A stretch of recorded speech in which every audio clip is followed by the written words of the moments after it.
कोल्हापुरात 41 किलो गांजा जप्त करण्यात आलाय। 2 ठिकाणी स्थानिक गुन्हे शाखेने ही कारवाई केलेली आहे, तर 8 जणांवर गुन्हा दाखल करण्यात आलेला आहे। एकूण 3 लाखांचा मुद्देमाल जप्त करण्यात आलाय।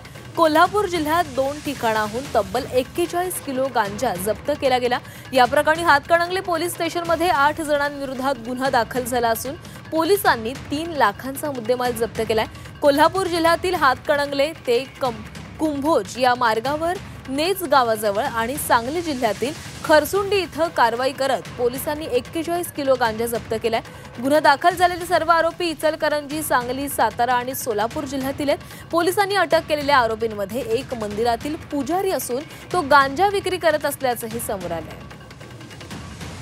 गुन्हे शाखेने केलेल्या कारवाईमध्ये 41 किलो इतका गांजा व बोलेरो, महिंद्रा बोलेरो हे वाहन, टाटा जेस्ट ही कार, त्याचप्रमाणे बुलेट हस्तगत केलेली आहे।